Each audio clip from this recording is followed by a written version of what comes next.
Marion Maréchal est très en colère. Elle a décidé d'entrer en croisade et elle veut terrasser la gauche. Oui, mes amis, elle est vraiment vénère. La meuf a levé le poing, elle l'a serré, elle a décidé de commencer la guerre. Parce que figurez-vous, vous disiez, là, on est quand même dans une période où, genre, les grandes fortunes ont explosé, où la qualité de vie des gens se dégrade, les conditions de travail, etc. Mais non, figurez-vous que le vrai problème aux yeux de Marion Maréchal, c'est qu'il y a la gauche partout en France, oui, partout, partout, hein, vraiment, vous allez voir, elle va vous expliquer.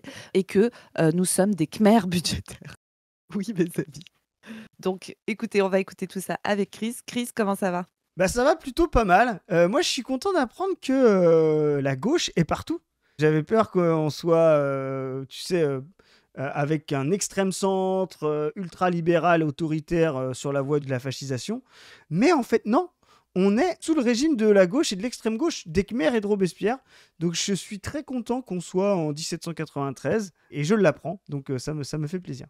Donc, vous allez voir, on va voir un extraordinaire extrait de Marion Maréchal qui parle devant des députés européens d'extrême droite, c'est ça?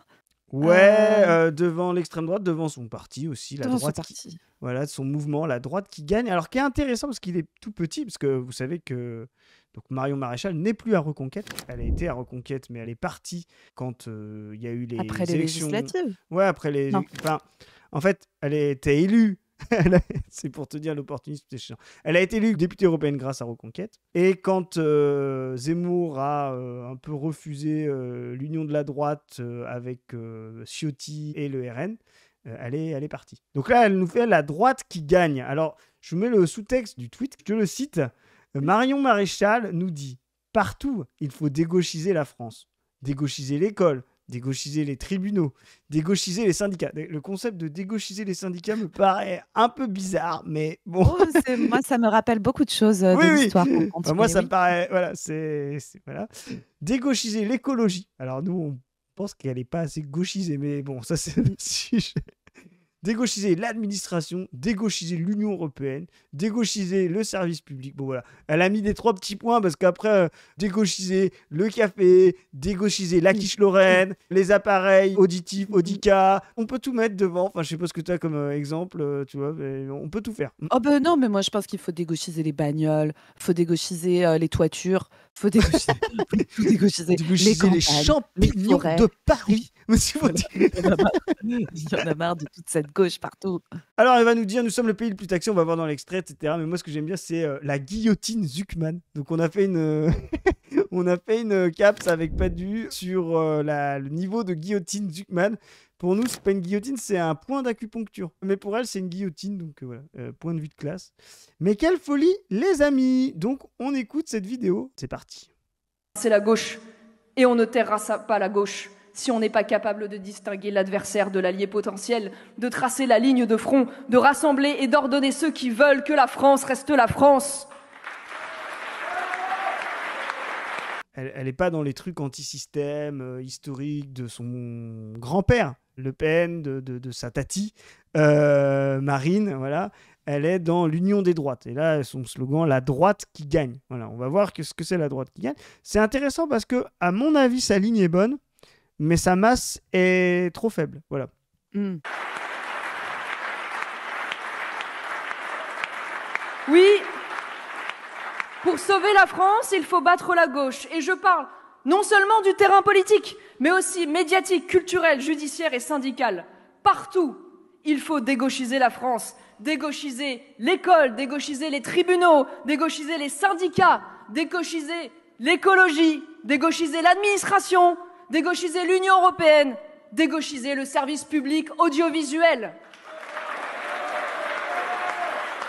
Et ce qui est quand même ouf, c'est que, enfin, quand tu regardes alors, l'école, déjà, bon, je ne sais pas ce qu'elle appelle dégauchiser l'école. Je pense que, en fait, le principe même, en fait, elle s'attaque au principe même du truc. C'est-à-dire que je pense que ce qui la gêne dans l'école, c'est qu'on on dise qu'elle est gratuite et pour tout le monde. Tu vois, par exemple, ça doit lui casser les couilles. C'est ça qu'elle appelle dégauchiser l'école parce qu'en soi, bon, les profs votent en majorité Macron, hein, pour rappel. Alors peut-être qu'elle considère que Macron c'est la gauche, mais en vrai, quand on écoute son discours sur le budget, etc., vous allez voir après, elle est beaucoup plus proche de Macron que nous, par exemple. Beaucoup, beaucoup plus, hein, dans sa vision économique, etc. Quand elle dit dégauchiser les tribunaux, enfin, je veux dire, les tribunaux, la justice en France, est une justice largement bourgeoise, raciste, sexiste, enfin, Ouais, c'est... validiste, etc. Enfin, je veux dire, il y a beaucoup, beaucoup, beaucoup plus de risques de se faire condamner à du ferme quand vous avez piqué de la bouffe dans un magasin parce que vous n'avez pas assez à manger que quand vous avez détourné de la thune ou quand vous êtes un puissant qui a agressé des gens, etc., etc. Enfin, je veux dire, c'est une folie de dire ça, d'égauchiser l'écologie. Mais j'ai envie de dire, mais Marion, mais qu'est-ce que tu veux faire de l'écologie? Alors si, il y a tout un lore écofasciste très très connu et tout, mais en fait, Marion, le fond du problème, si tu veux faire de l'écologie dans la situation dans laquelle on est actuellement, c'est de récupérer les moyens de production à la bourgeoisie qui fait strictement n'importe quoi avec, qui produit trop n'importe comment, en allant chercher les matières premières n'importe comment, en ayant intérêt à faire des choses, des objets qui se cassent, qu'on ne peut pas réparer, en ayant intérêt à surconsommer de l'énergie, etc., etc. Enfin, bref, c'est quand même une folie. C'est un Aïe, aïe, délire. aïe, aïe, aïe. C'est un délire, mais c'est la vision qu'ils ont, eux, c'est justement, tu sais, un monde où il reste, on va le voir, encore trop d'égalité. C'est encore trop Ouais, c'est de ça. collectifs. Voilà. Ils veulent un monde absolument libertarien où ils savent de toute façon que les... Comment dire?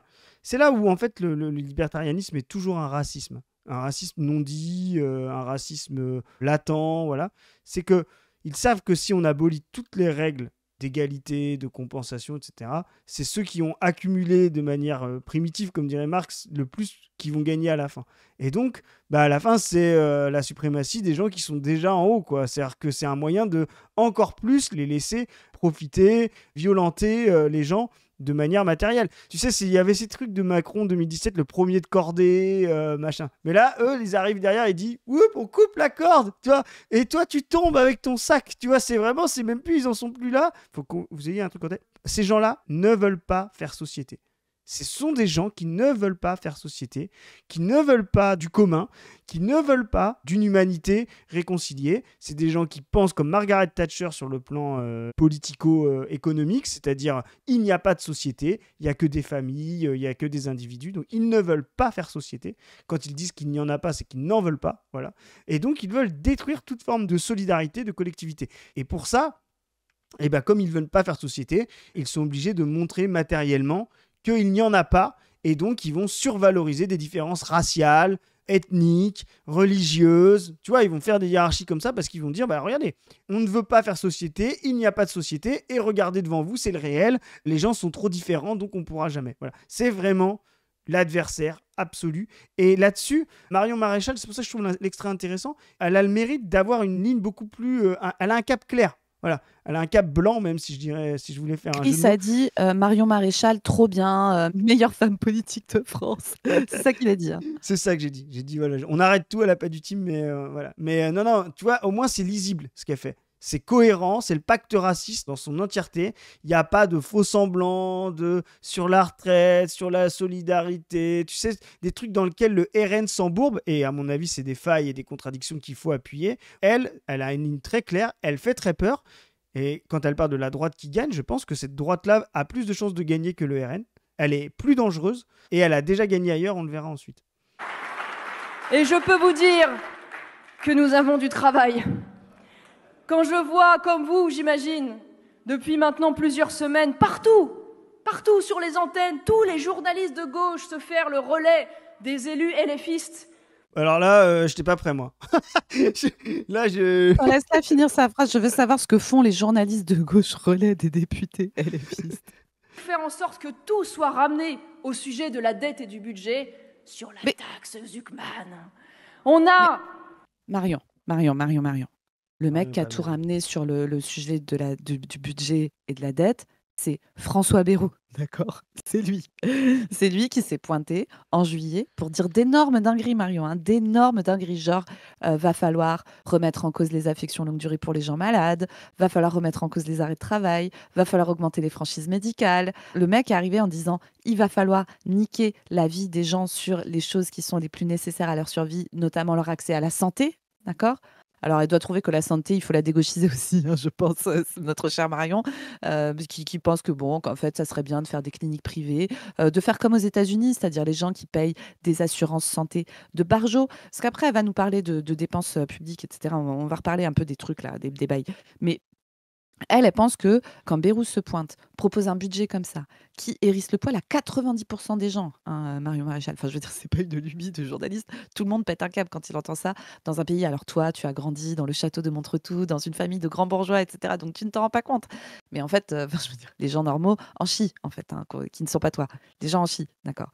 Et après, c'est Beyrouth qui est arrivé en disant oui, mais ça, c'est nécessaire pour la dette, la dette, la dette, la dette, la dette, la dette, toute la journée.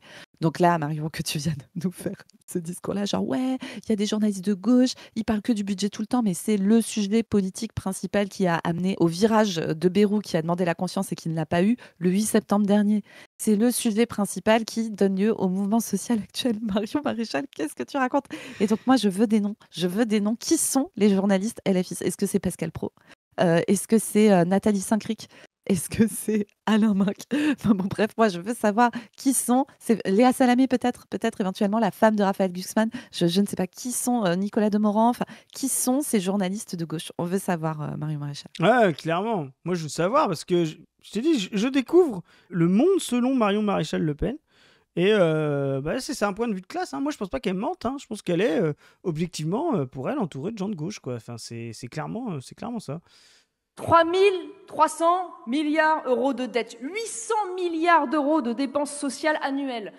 Ce qui est très drôle, c'est que, comme tu viens bien de le préciser, c'est que ce sujet de la dette qui a été mis en avant et tout par des gens qui soi-disant détestent, mais sur lequel elle a exactement la même ligne. Macron, Bayrou, etc. Là, elle va donner, tu vas voir, tous les éléments de langage du centre libéral, autoritaire. Je ne sais même plus s'il est au centre, de Bayrou à Macron, en passant par Édouard Philippe, Attal, etc. Voilà. On Et je me emprunte. permets un truc. Attends. Vas-y. Juste avant qu'elle parle de la dette, des emprunts et tout. Quand elle dit on a 800 milliards d'euros de dépenses publiques, entendez bien les copains, les camarades, à quel point on se fait baiser avec cette rhétorique. Parce que par exemple, la santé, dans le PIB de la France, ça représente à peu près 12%. Ce qui est, on va dire, la moyenne des pays de l'OCDE en termes de dépenses. Nous, la particularité, c'est qu'on a un système de soins qui est quand même en grande majorité public, même si il y a plein de choses qu'ils ont fait passer pour le rendre de plus en plus privé, etc., et que la part du privé est en train de progresser. On a un système qui est globalement majoritairement public. 12% du PIB. Alors, vous allez me dire, c'est peut-être beaucoup, mais en fait, c'est ce qui nous permet de... Genre, c'est la vie et la mort des gens, quoi. Donc, c'est peut-être un truc un tout petit peu important sur lequel il est un peu légitime de mettre de l'argent. Pareil sur l'éducation, je ne sais plus de combien il y a de budget, c'est le plus gros budget de l'État. C'est la manière dont on s'occupe de la nouvelle génération, de nos enfants, dont on les éduque, dont ils ont accès au savoir pour pouvoir s'émanciper plus tard, etc., etc. Enfin, je veux dire, c'est absolument majeur, quoi.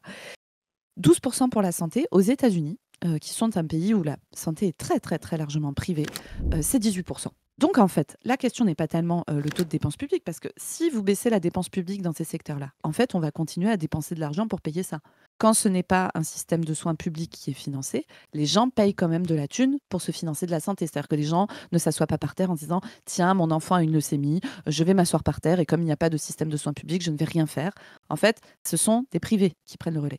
Et aux États-Unis, pourquoi ils sont à 18% de PIB alors que l'état de santé des États-Unis est bien moins bon que celui des Français? Ils ont une espérance de vie qui est inférieure à la France, qui est inférieure à Cuba. D'accord? Cuba, qui est sous embargo depuis plus de 60 ans, etc., arrive à mieux soigner les gens qu'aux États-Unis. En fait, la dépense est supérieure quand c'est pas de la dépense publique. Parce que dans l'argent qui va être alloué à soigner, à éduquer, etc., va pas y avoir que de l'argent qui va à soigner, justement, mais va y avoir de l'argent qui est utilisé à rémunérer des actionnaires, à rémunérer des PDG, à rémunérer des gens pour le marketing, etc., parce qu'il y a de la concurrence. Donc, il faut faire de la pub pour pouvoir capter des clients et tout ça. Tout ça, en fait, c'est des charges supplémentaires. C'est-à-dire que pour faire la même chose à l'échelle collective, quand c'est privé, ça coûte plus cher.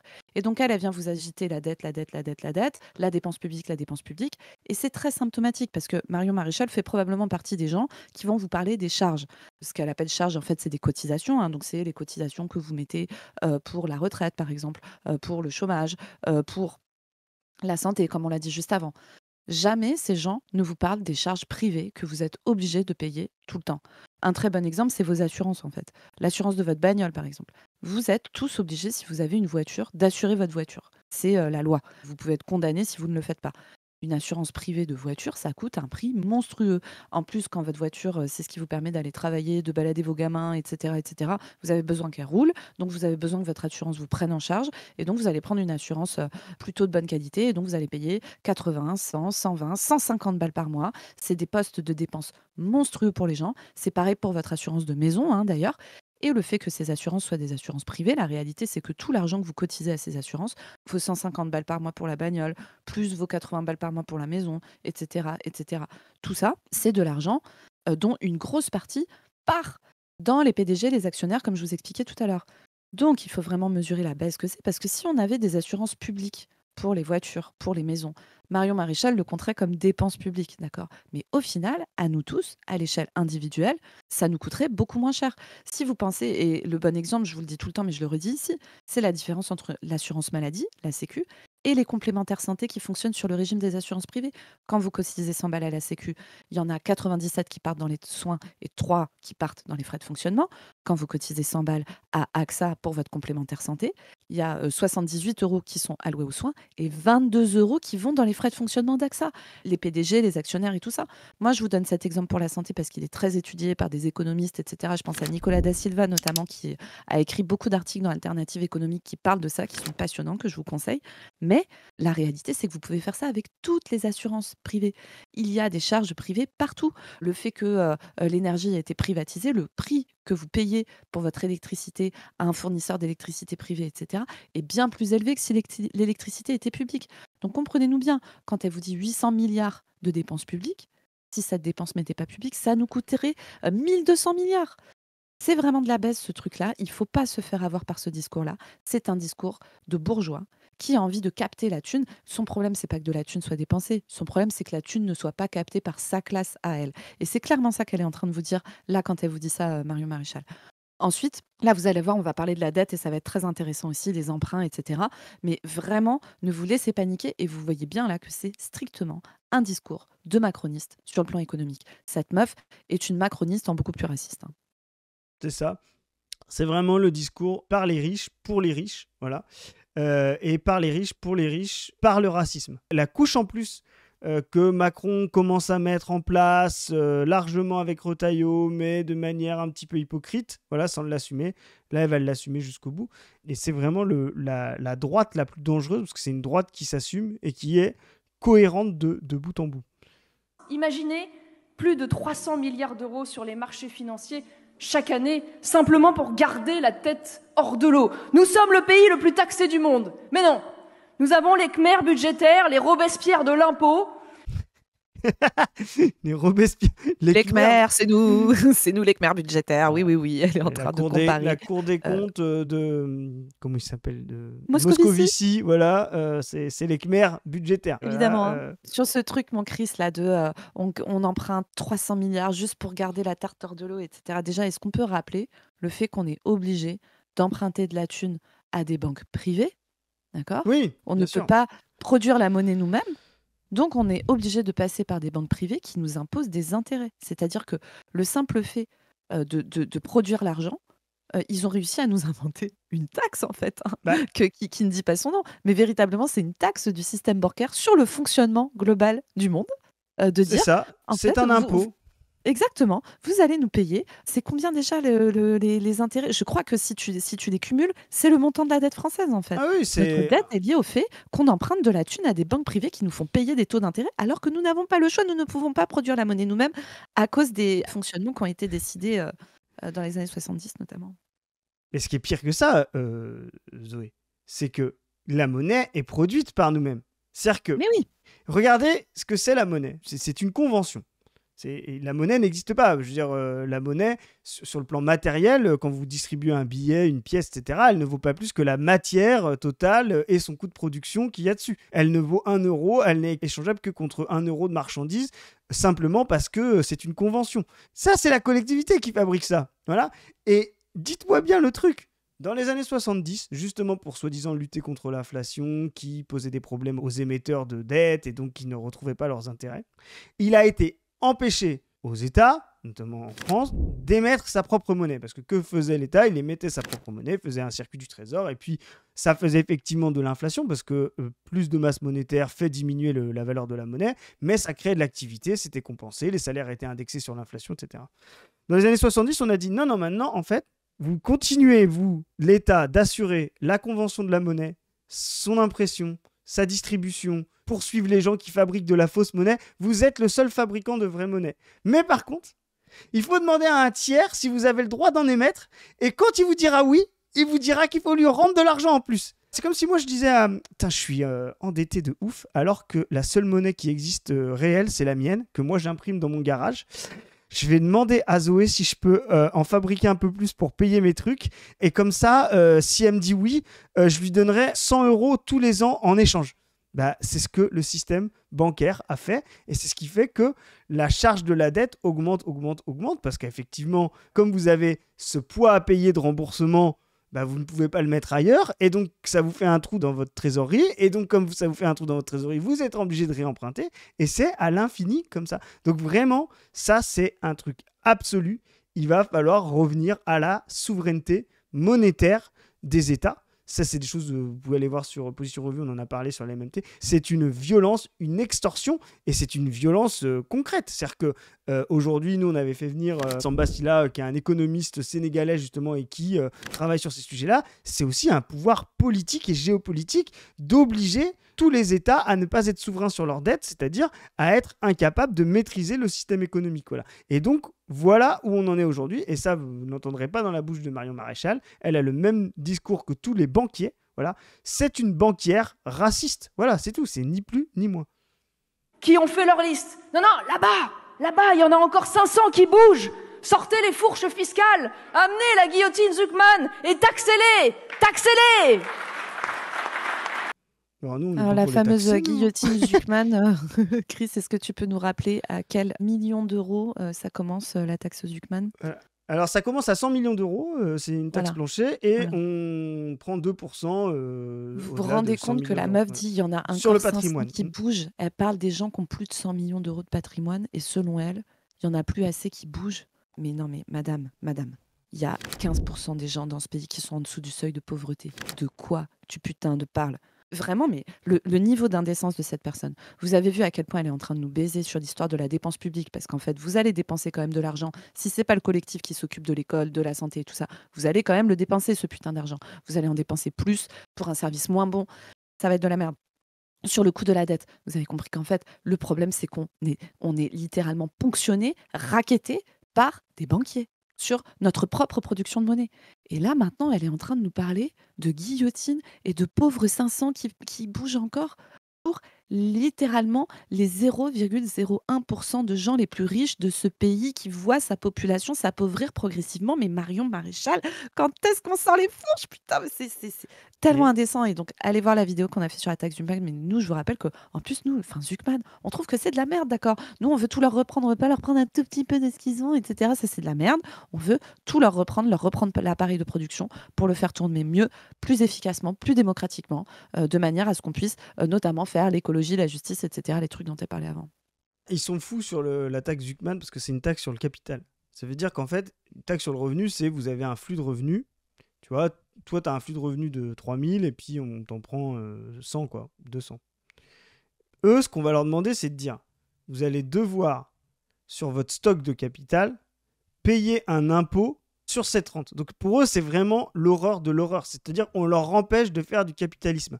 C'est-à-dire que là où leur capital pouvait leur rapporter 100 quand ils avaient un certain niveau de patrimoine, là, ils vont devoir payer un impôt sur cette rente que leur rapporte le capital, et donc ils vont devoir justement payer cet impôt. Et d'ailleurs, vous avez toute l'arnaque des gens qui vous disent « Ouais, mais non, c'est pas normal, regardez, un propriétaire de 100 millions de patrimoine immobilier, il va devoir payer tant d'argent, alors qu'en fait, c'est juste un stock et tout. » Bah non, parce qu'en fait, quand tu as 100 millions de patrimoine immobilier, c'est que tu Il y a as des de la gens qui rente en payent des face. putains de loyers. Ben oui, enfin, je veux dire, C'est t'as pas 100 millions d'euros de baraques comme ça qui dorment c'est ça sans que exactement, personne tu vois. ne Et soit ça dedans qui et te paye un loyer. Mais quel c'est foutage de gueule, putain. c'est du foutage de gueule sans nom, tu vois. Et donc, moi, pour info, moi, je trouve que la taxe Zuckman est largement insuffisante. Mais ce qui est fou, c'est, on l'a bien expliqué avec Padu, c'est à quel point ça les rend dingos. Parce que là, vraiment, on leur dit, on va vous empêcher de faire de la plus-value tranquillement, quoi.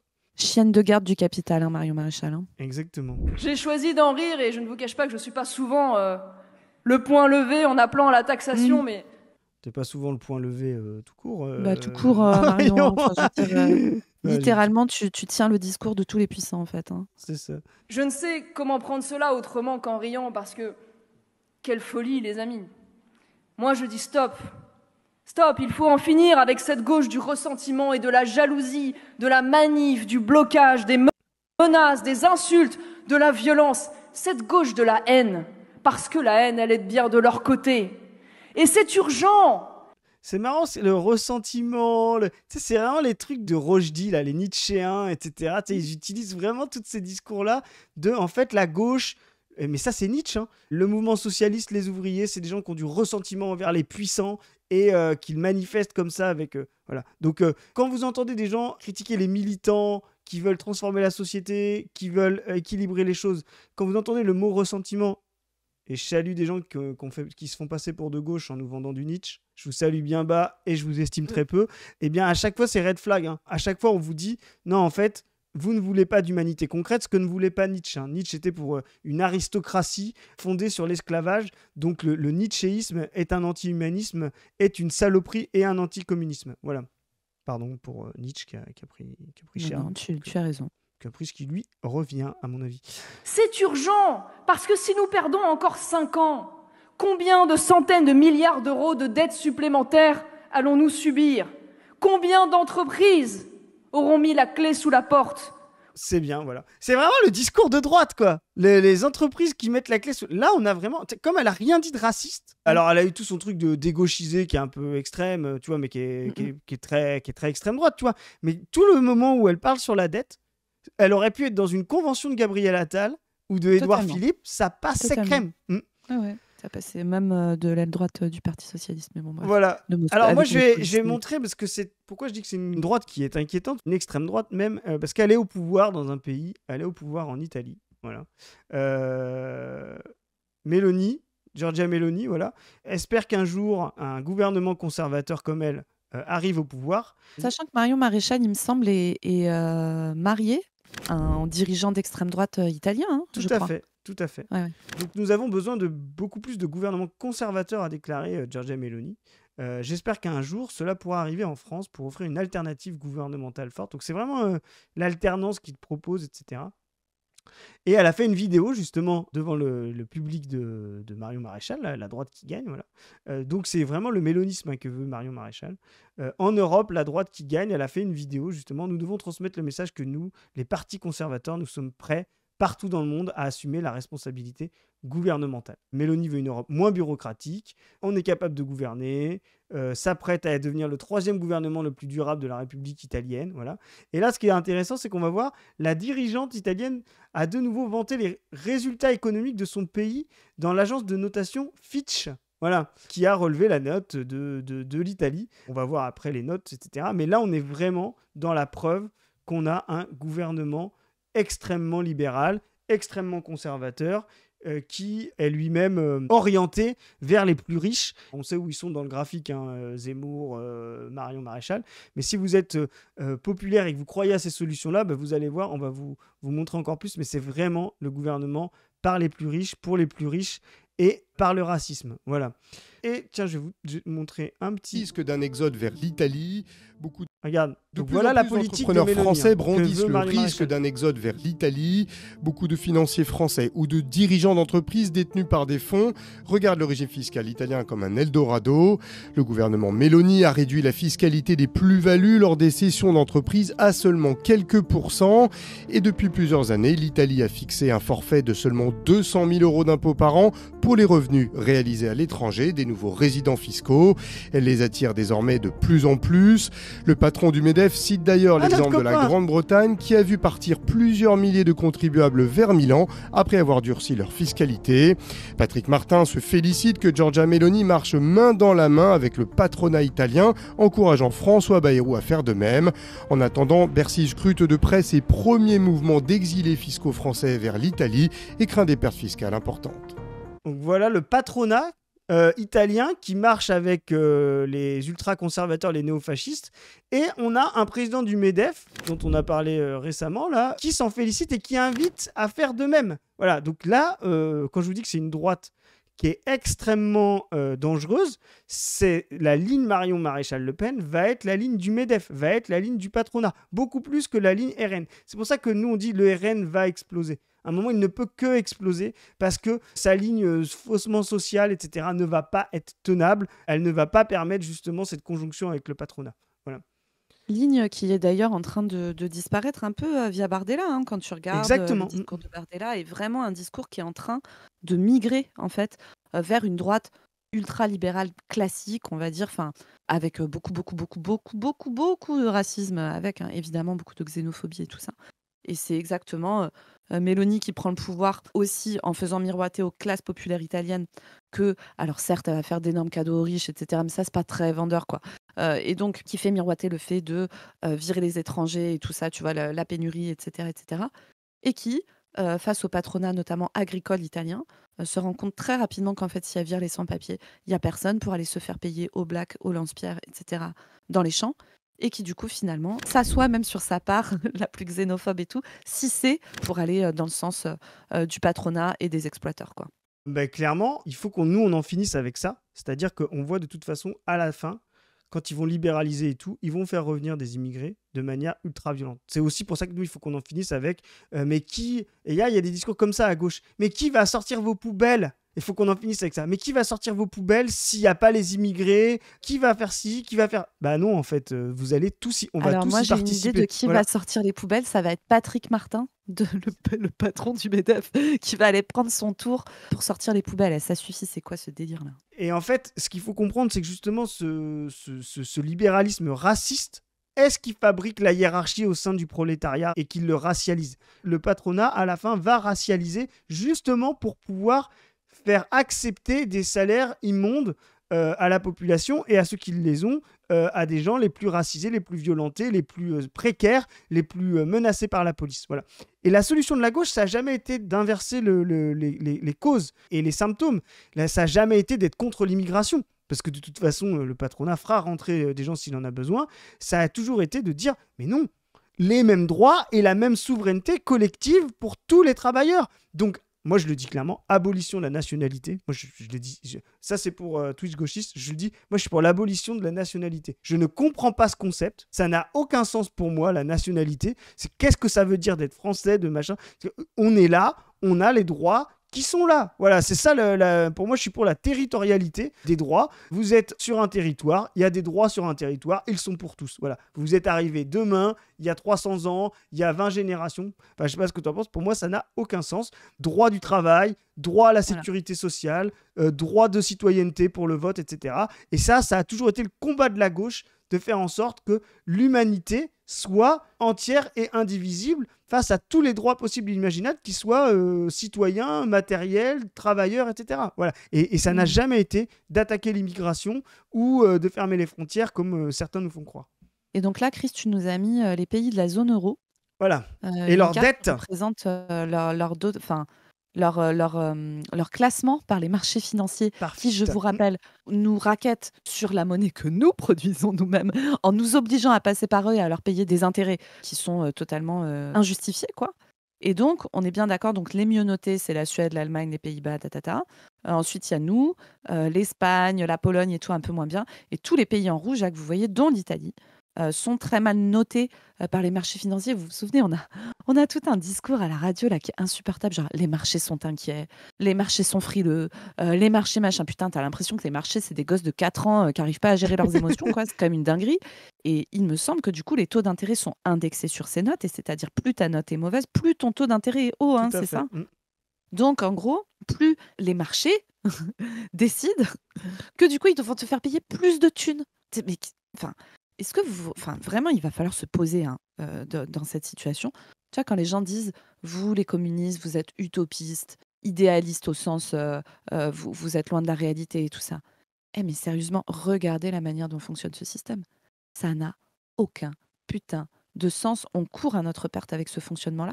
Nous sommes, nous les communistes, les plus rationnels sur la manière dont il faudrait faire tourner nos pays, produire notre monnaie, répartir l'argent, utiliser l'argent à bon escient, c'est-à-dire pas en se le faisant bouffer par des capitalistes, mais en l'utilisant à ce qui est vraiment nécessaire, avec de la dépense publique, évidemment, parce que c'est plus efficace et plus égalitaire.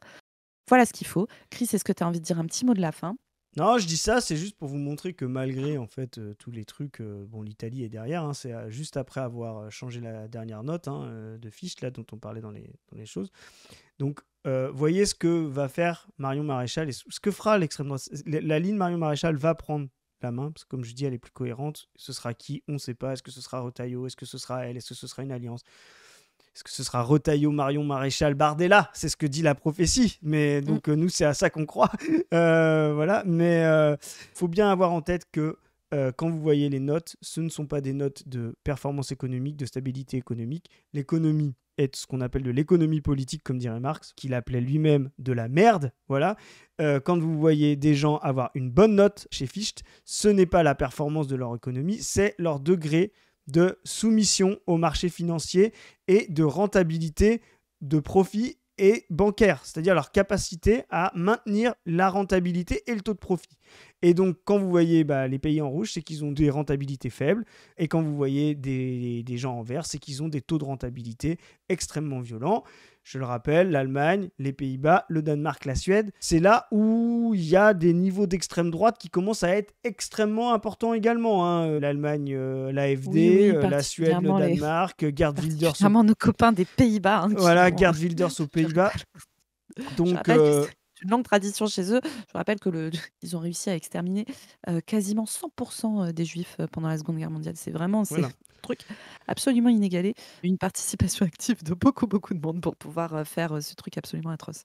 Voilà. Et ce sont des pays qui ont définitivement renoncé à toute forme de socialisme. Voilà. Donc l'Italie est sur la voie, la Grèce et tout. Et la France est entre les deux. Elle va devoir faire le choix soit de sortir de cette notation, soit de tomber dans le rouge, voire revenir dans le vert. Et la façon dont elle reviendra dans le vert, je vous le dis, vous allez pleurer, cracher du sang si la France tente de revenir dans le vert avec les agences de notation. Ça voudra dire que l'extrême droite de Marion Maréchal sera au pouvoir. Voilà, c'était tout ce que j'avais à dire là-dessus.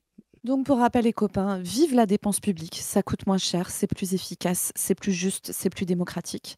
La dette, c'est la leur. On paye des taux d'intérêt à des banquiers de cons et des choix budgétaires qui favorisent les ultra-riches dans ce pays. Donc nous, on est team, on la paiera pas. On va pas payer votre putain de dette. Ce n'est pas la nôtre, d'accord ? Nous ne paierons pas votre merde. C'est hors de question qu'on rogne sur la vie des gens pour pouvoir payer vos merdes alors que vous vous en mettez déjà plein les poches. Sur ce, écoutez les amis, il me reste à vous suggérer de vous abonner à cette chaîne, de suivre la revue Position Revue, car très très bientôt, dans les prochains jours, va sortir un numéro sur la pénurie. On va revenir en long, en large, en travers. Je vous tease un peu, mais il y a notamment un entretien que j'ai mené où on va parler de ces politiques budgétaires, de la santé, etc. en détail avec quelqu'un qui est extrêmement basé dessus. Vraiment, restez connectés. Et il y aura plein d'autres articles avec des intervenants incroyables. L'équipe a beaucoup taffé dessus. Vous pouvez toujours aller sur le site On ne veut plus pour générer vos visuels et continuer la mobilisation contre ce discours sur le budget, sur la dette, etc. Et se préparer, rejoindre le canal Telegram, les groupes locaux pour se préparer à des prochaines mobilisations. Vous pouvez nous suivre sur Twitter, vous pouvez nous suivre sur Insta, vous pouvez également nous suivre un peu sur TikTok. On commence un peu à faire des shorts, on va essayer d'en faire plus dans les prochains mois. Vous pouvez nous soutenir sur le Tipeee de notre asso qui est disponible en description. Et sur ce, on vous dit à plus tout le monde. Salut. Salut, à plus. Salut.